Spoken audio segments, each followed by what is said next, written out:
mientras nosotros vayamos aprendiendo y siempre cada generación le puede dar más conocimiento y sabiduría a la siguiente, nosotros vamos progresando, entonces nosotros vamos avanzando, ¿verdad?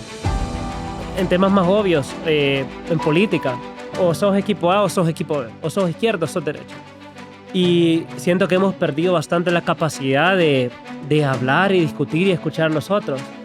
Y cuando nos ponemos a pensar cuál es como la función detrás de hablar con personas que no piensan de la misma manera, es que podemos escuchar perspectivas diferentes que son necesarias a la hora de innovación. Ese era un tema.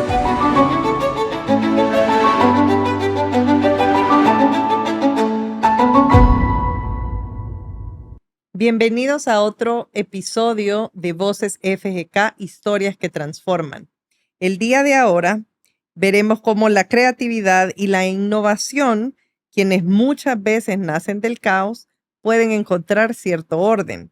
Hoy nos acompaña un emprendedor que convierte toda esa incertidumbre en oportunidad para enseñar, inspirar y transformar. Nelson Hino ha colaborado con la Fundación Gloria de Crit en infinidad de charlas, talleres y siempre promoviendo nuevas tecnologías. Además, es el autor del libro Innovación Inestable, donde explora cómo las mejores ideas surgen desde el desorden. Bienvenido, Nelson. Muchas gracias, Juan. Es un honor estar aquí. Es un honor ser uno de los invitados para el podcast. Estaba viendo un par de capítulos y sí, gracias por la invitación. Para comenzar, Nelson, quisiera que nos contaras quién es Nelson Hino y qué lo impulsó a adentrarse en el mundo de la innovación tecnológica. Sí, con gusto. Bueno, primero, antes que nada, y tú lo sabes, mi nombre es Nelson Javier Mejía Pocasangre y Nelson Hino es mi alias de negocio, así, historia pequeñita. Cuando estaba estudiando en Alemania, en mi universidad, el primer email que tenía era nelson.javier.mejía.pocasangre@hs-furban.de. Y en 5 años nunca recibió un email. Entonces, ya después cuando empecé como que con todo este journey de emprendimiento, me di cuenta que a veces muchas personas tenían problemas con mi nombre. Entonces, en una entrevista así como esta, con un influencer alemán, me dijo, Mr. Hino, ¿verdad? Señor Hino. Y ahí es como empecé a pensar, ok, tal vez puedo ocupar ese como alias. Entonces ahora toda la gente me conoce como Nelson Hino. Pero, ¿quién es Nelson Hino? Y raro hablar en tercera persona. Nelson Hino es, digamos, que un niño grande, ¿verdad? Que es bastante curioso, en particular por descubrir esa verdad que se aproxima más a la realidad. Y creo que Nelson Hino, más que todo, o sea, en el día a día y por lo que me dicen las personas más cercanas a mí, es un niño que le gusta traer balance en la vida, ¿verdad? Que cuando se escucha demasiado de este lado, Nelson Hino habla sobre este, y cuando se escucha demasiado sobre este lado, Nelson Hino habla sobre el otro. Entonces, sí, soy un niño grande que se quiere divertir, pasarla bien, y poder dejar algo positivo en esta vida. Y si nos contás un poco de tu trayectoria y también cómo logramos el vínculo con la Fundación Gloria de Cristo. Sí, con gusto. Bueno, estudié en la escuela alemana. Era la única escuela privada a la que mis papás me podían enviar porque existía el subsidio de como 80%, que nadie va a decir después si no era el número, no lo sé. Estaba pequeño, pero después de la escuela alemana tuve la oportunidad de ir a estudiar a Alemania. Era más barato estudiar en Alemania que, digamos, que estudiar aquí. Yo nunca fui de muy buenas notas, entonces no era como que me iban a dar becas o algo, ¿verdad? Pero era más barato vivir y estudiar en Alemania que vivir y estudiar aquí en una universidad privada. Entonces, todo se alineó. Me fui a estudiar ingeniería industrial, podría decirse. En verdad se llama ingeniería en desarrollo de productos y ya después un MBA. Y, pues, no sé, lo clásico, todo lo demás, ¿verdad? Un inmigrante en otro continente tenía que tener títulos. Y después de eso, trabajé para múltiples compañías, industrias, más que todo en tecnología, y por alguna razón siempre tuve mucho que ver con todos los temas aeronáuticos, MRO, con temas de aerolíneas, y la última fue Lufthansa. Ya después de eso, por un tiempo me sentí como que era un tigre en una jaula y no sabía qué hacer, y tenía un trabajo que era muy bien pagado. La verdad es que era divertido. Toda la gente me quería en el trabajo y me respetaba. y aún así sentía que no podía hacer las cosas que quería hacer. Entonces decidí empezar mi primera empresa y agencia de innovación que se llama Whisper, que todavía, bueno, de las 5 o 6 empresas que he empezado, eso es malo ahorita contando, pero es la primera y es la que sigue en pie y es la única en la que estoy trabajando el día de hoy. Y bueno, con todo eso, tal vez, sin, no, en particular fue bien al principio de Whisper, porque Whisper empezó en el año 2019 en Frankfurt, Alemania. Y llevaba como medio año operando, había perdido bastante dinero para empezar la compañía, pero todo empezó a salir bien. Me acuerdo que enero del 2020 fue el primer mes que quedé en como 58 euros en positivo, ¿verdad? Yo súper emocional, ay, yo no estoy perdiendo dinero, ¿verdad? Y, y ya de ahí se vino febrero del 2020 y que muchas personas se recordarán, ¿verdad? Así como que estamos hablando hace mucho, mucho tiempo y empezó todo el tema de la pandemia, de COVID. Y me acuerdo que de una semana a la otra, o sea, fueron 10, 15 días, todos mis clientes me empezaron a cancelar, a decir, mira, ya no queremos workshops, mira, fíjate que vamos a congelar los proyectos de innovación. Tenía como 4 o 5 clientes alineados y eran contratos bien bonitos y grandes. Y de pasar a un momento que pensé que todo iba saliendo bien, llegó un momento en donde dije, "Puya, todo está saliendo mal". Y fue en esos meses, bueno, al principio fue como desesperación, ¿verdad? Un par de semanas, pero fue en esos meses, al principio de la pandemia, que empecé a ver que, bueno, ok, no va a ser nada fácil, digamos que hacer nada en temas de innovación y como agencia de innovación, o sea, como qué clientes puedo conseguir, pero sabía que aún así hay muchísimas personas allá afuera que podrían necesitar, digamos, un buen mensaje, un buen tip o alguien que les ayude a transicionar con ese momento lleno de incertidumbre y de alguna forma de caos. Entonces, una cosa llevó a la otra y bueno, por mi mami, que está por ahí atrás de las cámaras, ¿verdad? Que ya tenía una buena relación con la Fundación Gloria Crit, empezamos esta relación donde hicimos un primer webinar. Ya no me Sí. acuerdo de qué era el webinar, creo que era de temas de cómo adaptarnos a empezar a trabajar a remoto o algo así, no me recuerdo, pero esa fue la primera vez. Y tal vez más interesante que cómo empezamos, Juana, para mí es cómo se empezó a desarrollar la relación, porque no sé si fue que había pasado 1 o 2 años, pero un día me desperté y simplemente me desperté y estaba súper motivado porque sabía que ese niño, ese día iba a tener otra vez ¿cómo se llama? Un seminario o algo con la fundación. Y dije, bueno, todas esas niñas y esos niños, ¿verdad? Les podemos ayudar con Whisper ahora, o bueno, y como persona les podemos ayudar a inspirarlos y empezar a cambiar la vida de ellos. Y esa fue la primera vez que me di cuenta que me motivaba más, literal, o sea, como los temas de voluntariado que hemos estado haciendo los últimos como 5 años con ustedes que cualquier otra cosa que hicimos. Porque la verdad es que trabajamos todo el tiempo en cosas que son súper interesantes y son súper cool, con tecnología, productos nuevos, servicios nuevos, cosas que nadie ha hecho en todo el mundo. Y eso da cierta satisfacción. Pero la satisfacción de ayudar simplemente por ayudar, eso no, o sea, es que nada lo supera. Entonces, ajá, es como adictivo. Sí. Y bueno, aquí seguimos. Sí, definitivamente que una relación que nos ha dado mucho mutuamente, creo yo. En el Congreso Educativo Internacional de la Fundación presentaste tu libro, Innovación Inestable, un título que nos invita a ver el caos como semilla creativa. ¿Qué nos puedes contar sobre esa idea central? Sí, primero antes que nada, muchas gracias por apoyarnos con la traducción del libro y con los primeros 200 ejemplares. Ese evento es algo que me voy a llevar yo para siempre en las memorias, los recuerdos, porque, bueno, también estaba con mi mami, con uno de mis mejores amigos ahí y la pasamos súper, súper bien. Gracias por eso. Ahora, regresando a la pregunta en particular, el caos, como digamos, como que semilla o como fuente de la innovación, creo que es uno de los fundamentos más importantes a la hora de no escribir el libro, del por qué el libro existe. Porque si regreso así en retrospectiva, me pongo a pensar, ok, ¿cuándo y por qué decidí escribir Innovación Inestable? O bueno, en original, Unstable Innovation, porque lo escribí en inglés. ¿Verdad? Fue en un momento bien oscuro en mi vida. En ese momento, y eso fue el año pasado, con otros partners pasados habíamos crecido una compañía que prácticamente daba microtrabajos a miles y miles de personas. Fuimos de 0 a 110,000 usuarios en 6 meses. Era como efervescente, era todo como... o sea, todo era intenso y magnificado y crecía. Íbamos creciendo súper rápido, había mucho hype, había mucha emoción.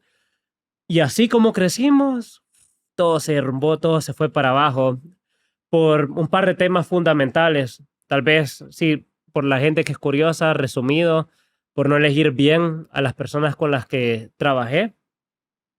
Lección bien fuerte en la vida, que me llevó a bastantes otras lecciones. Me llevó a hacer prácticamente el tercer reset, la tercera vez que empecé casi que, no es de cero, pero en términos financieros tal vez desde menos 20%, ¿verdad? Porque perdí todos mis ahorros y los frutos del trabajo que llevaba en 6 años, lo perdí en 3 meses.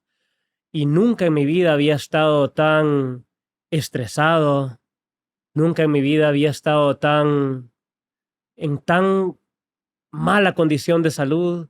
Definitivamente nunca había estado en una relación, digamos, con Dios, espiritualidad tan pequeña, así que casi que se apaga la llama. Y después de eso, cuando fue un momento que recorté, ¿verdad? Y dije, ok, ya no puede ser. Y sabía que todo eso no es en vano, pues que de alguna forma todas esas lecciones no las puedo dejar en mi cabeza y que las tengo que compartir. Y eso se junta con los tiempos con los que estamos, que si me preguntas a mis partners de negocio más cercanos, bueno, Adam, Neil y a mí, y las personas de mi círculo más cerrado, todos creemos que los siguientes años van a ser más difíciles. O sea, estamos convencidos que los siguientes años van a ser años de transición, en donde, y aquí con la pregunta, el caos, la incertidumbre, va a ser algo bien constante y que incluso va a ir creciendo, dígase por AI y otras tecnologías, o inteligencia artificial, perdón, en español, y otras tecnologías que todos los días se van sobrelapando y haciendo cambios más y más rápidos. Yo creo que vamos a entrar en una fase de transición bien difícil. Las razones no las sé por qué, tal vez para que como humanidad crezcamos, encontremos un mejor camino, no lo sé, nadie lo sabe tampoco, pero dije, ok, si yo en los últimos años prácticamente me he reacostumbrado a vivir en ese caos, en esa incertidumbre, una y otra y otra y otra vez, ¿por qué no ocupar este tiempo para escribir un libro que en 15, 20 años igual será obsoleto, pero que para los siguientes 3, 5, 10 años le puede ayudar a muchísimas personas a transicionar, a darles estructura en sus vidas en estos tiempos de tanto cambio, y para que a la hora de ver el caos no enfrentarlo con miedo, sino que ver ese caos como, hey, ok, yo estoy pasando por eso, tú estás pasando por esto, todos estamos pasando por esto, entonces, pues, ni modo, pues agarrémoslo tranquilos. Ahí están todos los problemas, el caos, pero al mismo tiempo eso quiere decir que hay oportunidades nuevas, que es el momento ideal para intentar resolver las cosas de forma que no lo habíamos hecho antes. Entonces ese libro al final es nada más y nada menos que una guía para saber cómo pararse en esos momentos difíciles, cómo agarrar el caos, convertirlo en oportunidades y eventualmente en ideas y proyectos que se desarrollan y que espero yo, aquí los que estén escuchando, que lo ocupen para el bien. Y simplemente lo tenía que hacer. Y cuando lo empecé a hacer, bueno, eso fue un proceso de 3 semanas. Fue un encerrón. Cada vez que eran las 3, 4 de la madrugada, cada vez que terminaba de escribir alguna parte, y saltaba y saltaba. O sea, yo ahí en el cuartito, dando vueltas, un cuartito un poco más pequeño que este, pero una súper emoción porque sabía que en algún momento, por lo menos una persona va a agarrar ese libro, no sé, ni me lo imaginaba en físico, dije, o en digital, y entre las como 40,000 palabras que hay, tal vez van a haber una combinación de 10, 15, 20 palabras cortitas, una combinación, una serie de palabras que una tras otra sean suficientes para cambiar la vida a alguien. Y, y bueno, ahí vamos, son como unas 1,200, 1,300 personas que tienen el libro, tal vez unas 200, 300 que lo habrán leído, pero cada vez, o sea, no pasa una semana que no hay alguien que me escriba y me mande una foto o me diga algo, me dé retroalimentación. Sí, Qué satisfactorio, de verdad. no, y gracias otra vez por ayudarme a llevar el libro a prácticamente tal vez como una cuarta o quinta parte del planeta que habla español. Por eso es gratis al final, es el mensaje, ¿no? Ujú. Entre más personas lo llegan. También Sí. condujiste el taller Spark Action Sprint, una metodología ágil para abordar problemáticas educativas. ¿Cómo funciona y cómo puede transformar la enseñanza? Sí, ok, el Spark Action Sprint es uno de los productos que salió a raíz de la agencia de Ujú. innovación de WeSpark, que quiere decir nosotros chispeamos en español, solo por si Sí. quieres saber. Y la idea general es darle estructura al proceso de ir de un reto a una solución, ¿verdad? Reto, problema, cosas que podemos resolver ahorita y que son prioridad, ideas, ideas curadas, prototipo, retroalimentación, solución. Entonces, esto antes que nada no es solo para la educación, esto se puede ocupar en cualquier industria, sea tecnología, manufactura, salud. Pero en temas de educación puede ayudar un montón. Por un lado, para diseñar procesos o temas de educación, pero tal vez lo más interesante para el día de hoy es por el lado de las personas que están aprendiendo. Más que el Spark Action Sprint como un método que se le puede enseñar, es como los principios que están detrás, lo que es interesante. Porque yo creo que cuando nosotros venimos y agarramos estos principios de, ok, no vamos a agarrar, vamos a empezar con teoría, ¿verdad? Vamos a empezar con algo práctico. Esto es un problema que está Ujú. aquí, existe y lo queremos resolver. Y entonces eso empieza a agarrar esa estructura, ¿verdad? De, ok, vamos a entender el problema primero. Ok, ahora que lo entendemos bien, vamos a ver qué ahorita, o sea, qué son las buenas formas de resolverlo, cuáles son las cosas que nos están como retrasando, que no nos ayudan a resolver. Ujú. Empezamos a coleccionar ideas, las filtramos, las curamos y eventualmente llegamos a un consenso, ¿verdad? De cuál es la solución. Entonces yo creo que más que el método en sí, porque los métodos se ajustan, ¿verdad? Hasta cierto porcentaje a la situación. Pero hay situaciones en las que no hay ningún método que quepa o que se ajuste a ello. Entonces ahí hay que inventar uno nuevo. Y el principio de pensar en problemas en la educación también creo que es más importante. Porque ahora, no sé, yo siento que nos hemos ido demasiado en la dirección de, ok, memorízate esto. Esto es así. ¿Por qué? Porque así dice el libro. O así dijo esta Ujú. persona. Bueno, ¿hace cuánto? Ah, hace 120 años o algo así, ¿verdad? Yo creo que es mejor que nos concentremos en los problemas que hay ahora a resolver y que todo lo que vayamos creando para la educación vaya en torno a eso. ¿Cuál es el siguiente paso que tenemos que dar? ¿Qué nos hace falta? ¿Qué recursos necesitamos? ¿Qué tipo de personas necesitamos en el cuarto? ¿Y qué tienen que saber estas personas? ¿Verdad? Entonces, otra Ujú. vez, y en resumen, no es el método, pero más el principio detrás, Ok. ¿no?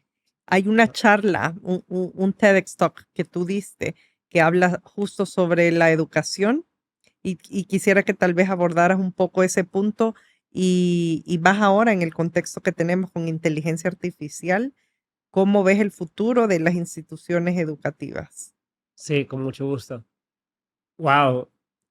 Inteligencia artificial en cualquier pregunta solo la graba o lo magnifica. Ese día y en esa charla, todo el tema se trataba de regresar a los fundamentos, ¿verdad? Si hay algo que he repetido una y otra vez con convicción, y lastimosamente cuando hice esa TEDx Talk, no lo sabía, no sabía ponerlo de forma tan simple, Pero esa oración ahora es que yo creo que el aprendizaje siempre debe ir por sobre la educación. Pero pensando en esa TED Talk, yo lo que quería decir es que todos tenemos que tener 3 cosas en una escuela, ¿verdad? O esperamos tener esas 3, llamémoslo clases o métodos. Uno es en donde demos chances no a debatir, sino a discutir, ¿verdad? Porque siento que por bastantes temas, llámese fourth turning o el cuarto cambio en inglés, llámese ahorita esta fase del nuevo milenio, no importa la etiqueta que le pongamos, pero ahorita estamos en un momento en donde la gente está bien como polarizada. Yo no soy mucho de personajes, quiero decir, pero digamos que la Britney Spears, está Britney Spears y está Madonna. Y antes es como, ¿te gusta Britney Spears? A mí me gusta Madonna y la gente hablaba, ¿verdad? Ahora no sé quién, Maluma, solo porque escuché ayer en la televisión, no sé ni qué, no me pone ninguna canción y el otro, el conejito grande. Bad Bunny. Ajá, no, eso, Bad Bunny, no Big Bunny, ajá, Bad Bunny, ¿verdad? La gente es como que podía y discutía y hablaba. Y ahora la gente agarra como que equipos, ¿verdad? En temas más obvios, en política, o sos equipo A o sos equipo B, o sos izquierda o sos derecha. Y siento que hemos perdido bastante la capacidad de hablar y discutir y escuchar a los otros. Y cuando nos ponemos a pensar cuál es como la función detrás de hablar con personas que no piensan de la misma manera, es que podemos escuchar perspectivas diferentes que son necesarias a la hora de innovación. Ese era un tema. El segundo era de concentrarnos más en resolver problemas que justo habíamos hablado antes, entonces tal vez lo vamos a dejar ahí, ¿verdad? Más que memorizar cualquier cosa, resolver un problema real y resolverlo en equipo. Y el tercero de esa charla, o sea, que es como el resumen, ¿verdad? Es que creo que hemos perdido ese enfoque de que cuando vamos a la escuela o a la universidad, que nadie nos enseña a aprender. O sea, tiene que existir una clase de aprender cómo aprender, en donde uno simplemente tenga que agarrar un tema, lo que sea, ballet, Bitcoin, matemáticas puras, streaming, live stream como de influencer, y uno tiene que venir y ver ese tema de diferentes perspectivas y al final del ciclo o el semestre o lo que sea, hacer una presentación de qué he aprendido, ¿verdad? De eso. Entonces, yo creo que esos fundamentos no cambian en inteligencia artificial. Inteligencia artificial solo es un canal más de cómo hacerlo, ¿verdad? Una forma más de poder, o sea, es un recurso más de cómo poder entender el tema, cómo poder encontrar digamos, las personas o los lugares o las instituciones o el conocimiento que necesitemos para poder explorar. A la hora de discusión, o sea, podemos ocupar inteligencia artificial solo para apoyarnos, digamos, cómo discutir. Podemos discutir con inteligencia artificial que después nos dé un análisis de tal vez en qué parte estamos bastante débiles, qué podríamos mejorar, ¿verdad? Y temas así. Y hablando con lo de resolver problemas, otra vez, una herramienta que nos puede ayudar a resolver los problemas siempre y cuando nosotros pongamos en enfoque que siempre queremos ser los que pensamos, ¿verdad? No solo venir y resolverme este problema. Ok, opción la número 3. Sí, ok, no, esto es demasiado largo, hacémoslo más corto. No, ¿verdad? Sino es como, ok, ahora tengo que trabajar en este problema. He pensado en ciertas ideas, esta y esta, ¿verdad? Quisiera que me ayudes dándome una lista de pros y cons de cada una de estas 3 opciones que he pensado. Ok, pam, pam, pam, pam. Ya de ahí uno la lee y tiene que analizar y pensar, porque eso se trata todo, ¿verdad? O sea, si nosotros, más que hacer, si lo ponemos otra vez de forma sencilla, se trata de nunca estar en la zona de confort. Si alguien sabe utilizar inteligencia artificial y nunca está en una zona de confort, siempre está como, ¿verdad? Como no llega ahí avanzando y buscando y el siguiente prompt y corrigiendo la AI porque eso no. Yo creo que ese es como el sweet spot, ese es el punto clave en donde funciona bien. No sé cómo más explicarlo, pero creo que eso sería. Es como cualquier cosa que diseñemos, toda la vida está diseñado para ser fácil, para ser confort. Nuestros pisos son planos. Todos nuestros utensilios, los vasos, los tenedores, todos son ergonómicos y hacen fácil. Pero si uno no pone atención, se puede apoyar con el tenedor en la boca o a veces nos paramos mal. Mientras que en el día a día antes, que era en la jungla, cada paso es importante, ¿verdad? No me voy a parar en una culebra, no me voy a ir en este hoyo, ¿verdad? Cada cosa que hacíamos, siento yo que era más como intencional. Entonces, si vamos como quitando ese confort de la vida, en particular y en especial a la hora de aprender, entonces creo que podemos llegar a algo más puro, algo que no es educación y educación siendo estos pasos de vamos a hacer 1, 2, 3, 4, 5 y terminamos en aprendizaje, en ese proceso más puro. Solo estás tú, Juana, y el tema que querés aprender y tienen una relación entre los dos. Y cuando nosotros valoramos más la educación por sobre el aprendizaje, lo que ocurre es que terminamos celebrando las excepciones. Esta niña emprendedora que se salió de la universidad o este niño que llevaba malas notas o lo que sea, celebramos las excepciones.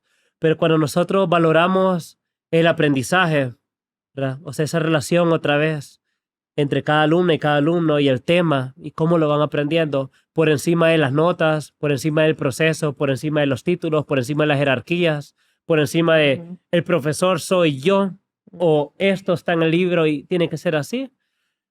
Entonces yo creo que esas excepciones podrían convertirse en la norma. Y todo se trata de nunca estar demasiado en confort. Sí, cada persona aprende diferente, definitivamente. Sí. ¿De qué manera te imaginas el futuro de la educación tecnológica en El Salvador y cómo te gustaría seguir contribuyendo? Yo creo, y esto se puede escuchar uno o ridículo o visionario, pero hay un libro, uno de mis libros favoritos, que habla sobre las lecciones que hemos aprendido. The Lessons of Human History, creo que se llama, de autor Durán y Durán. Y ese libro, spoiler alert, para que lo quiera leer, al final se pregunta qué es progreso. Y estamos progresando como la humanidad. Y gran parte de la solución o la respuesta a esa pregunta es que mientras nosotros vayamos aprendiendo y siempre cada generación le puede dar más conocimiento y sabiduría a la siguiente, nosotros vamos progresando, entonces nosotros vamos avanzando. Con eso en mente, yo creo que hay un futuro que podemos construir si queremos. Yo definitivamente estoy trabajando ahí, pero creo que cada niña y cada niño salvadoreño, al igual que cada anciana o cada anciano salvadoreño, y todos entre en medio, podemos aspirar a tener un futuro en donde todos, con celulares o tablets o computadoras, por baratos que sea, podemos llegar a tener nuestros tutores personales. Y aprender de la mejor persona en tema X o el mejor experto en tema Y. Y podemos prácticamente recibir ese conocimiento directo a través de inteligencia artificial, ¿verdad? ¿Qué necesitamos para llegar a eso? Necesitamos pensar de forma diferente, necesitamos pensar menos educación otra vez y pensar en, ok, ¿cuál es el proceso del aprendizaje? ¿Verdad? También literal, en la teoría de la educación, el aprendizaje, existe ese como término, ese punto perfecto de confortabilidad y no confortabilidad, es donde uno aprende, ¿verdad? En donde uno recibe una actividad que no es tan fácil que la puedo hacer como que a la de allá, pero que es suficientemente difícil como para que tenga que estar ahí, que necesite la ayuda de alguien más para poder aprender. Ese es donde más rápido aprendemos, ¿verdad? Y sí, hay diferentes tipos de personas.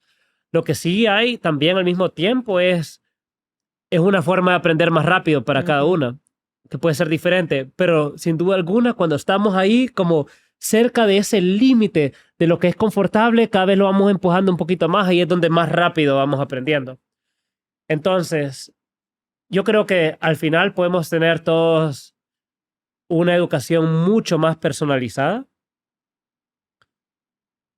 porque hoy día ahora no podemos tener como que una profesora o profesor que nos esté dando la atención a cada uno, pero podemos tener tal vez este profesor o profesor que pasa de un rol un poco menos jerárquico y más un rol de mentoría. Bueno, Ujú, más como lo hacen ustedes en la ujú, Fundación Gloria Creed. Y, y al final, esto me inspira bastante porque yo he pasado preguntándome por años qué es lo que hace la Fundación Gloria Creed. Pero, bueno, yo sé que tú, Juana, me dijiste que es un espacio más para que la gente me conozca a mí o a Whisper, pero esto es algo que a mí me interesa bastante y creo que tiene que estar en el highlight. Siempre pregunté, ¿qué es lo que hace la Fundación Gloria Creed? ¿Por qué el proceso de la Fundación Gloria Creed, así en mi perspectiva, es mejor que bastantes universidades de prestigio, de aquí hasta Singapur? Y me di cuenta que en verdad no hay como secreto. El secreto es que le dan esa educación súper personalizada y más como en mentoría. Y son como 1,400 o hasta 2,400 horas, depende si es curso sabatino o wow, curso full exacto. time. Ujú, Es un montón. Y eso con la infraestructura, con los recursos que tenemos ahora en El Salvador y la verdad es que en la mayoría de países, esto aplica también ujú, hasta en Alemania. ujú, No le podemos dar eso tan personalizado a todos. Y creo que la tecnología ahí puede jugar un rol en donde los y los maestros se multiplican y al final inteligencia artificial está ahí en esa batalla, ¿verdad? De todo momento, ujú. ayudándole a cada uno de los alumnos y alumnas y alumnos a moverse a su propio paso en la dirección en donde más deberían de aprender, porque es lo que, sea por su personalidad, espiritualidad, mentalidad, lo que sea, es donde más pueden contribuir a la humanidad. Yo creo que eso podemos llevar. Que algún momento todos tengamos como que esos teachers personales que están ahí para nosotros 24/7 para aprender de cualquier tema y todo lo que tenemos que hacer para llegar ahí, aparte de obviamente construirlo, antes que nada es let it go. Tenemos que dejar ir bastantes pilares Ujú, que ya están bien puestos, ujú.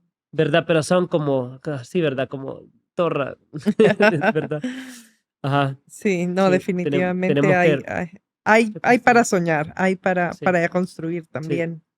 ¿Qué le dirías, Nelson, a tu yo de 20 años que no imaginabas tu vida actual?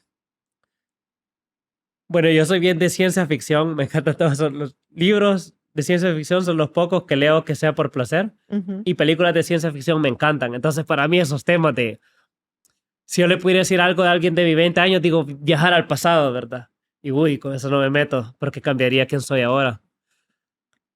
Pero si pudiera decir algo que no me cambie, sería, sería algo así como, Nelson, van a pasar muchas cosas,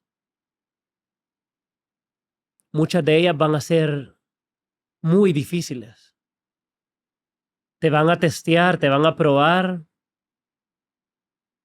y te van a poner a veces en un lugar muy oscuro.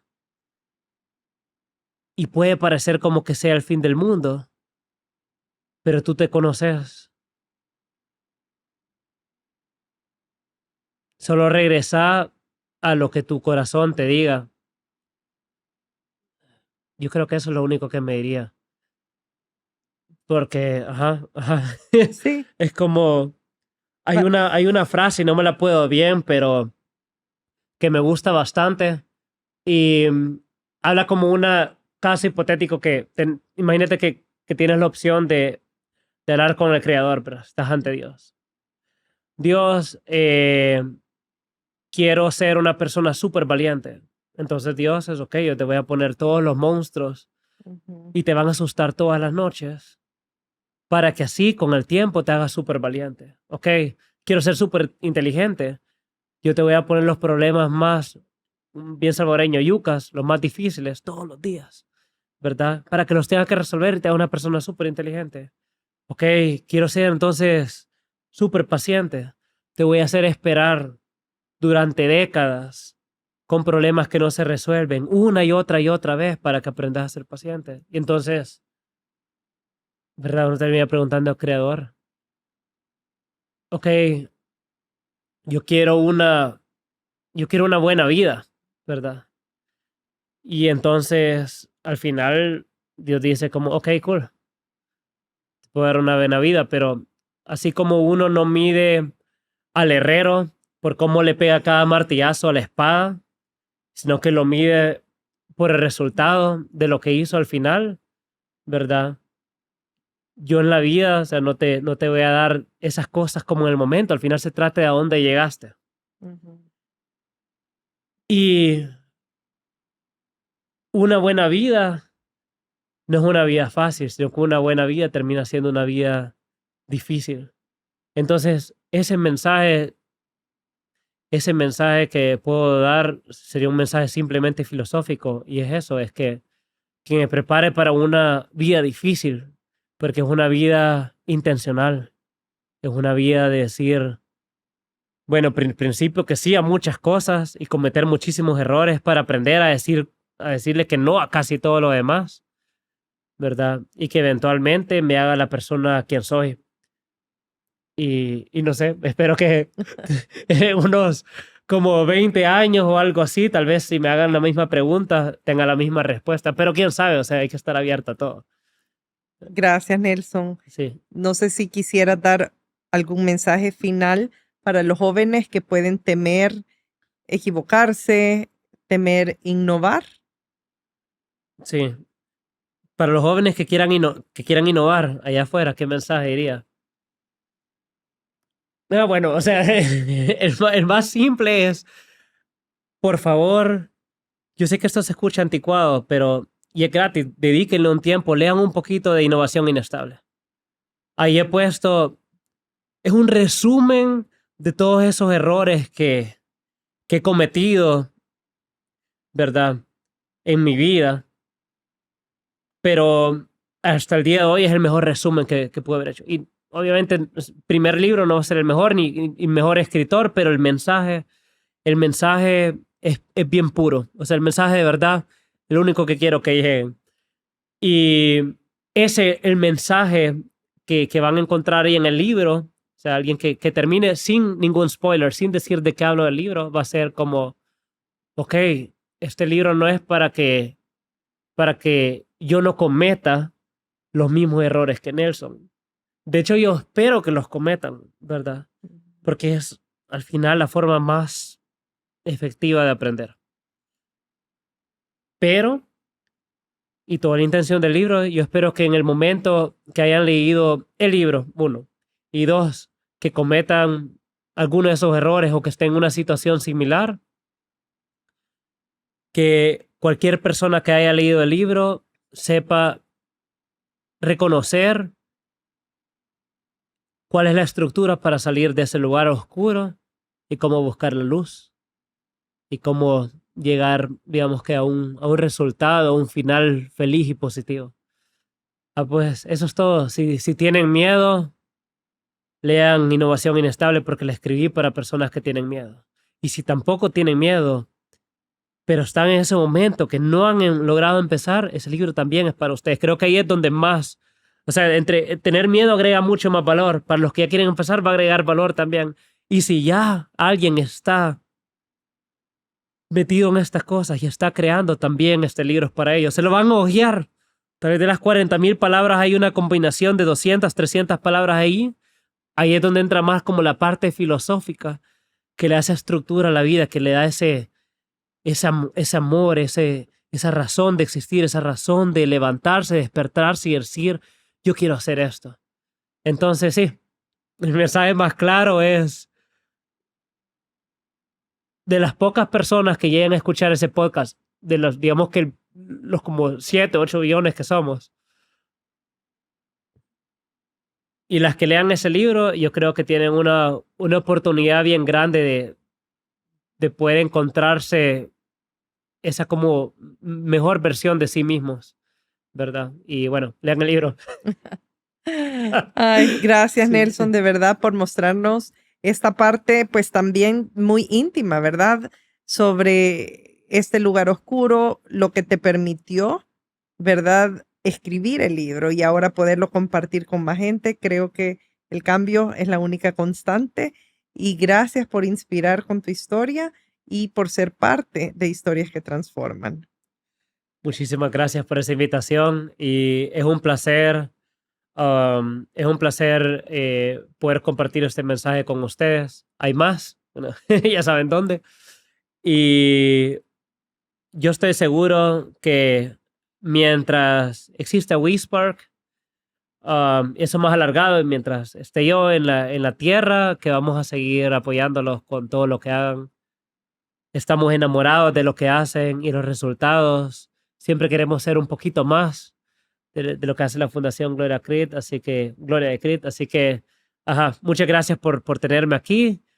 Muchas gracias por invitarnos y más que todo, muchas gracias por hacernos sentir como que somos parte de la familia de la Fundación. Eso nos hace súper felices. Gracias y gracias a ustedes por escucharnos. Esperamos que se suscriban y que le den like.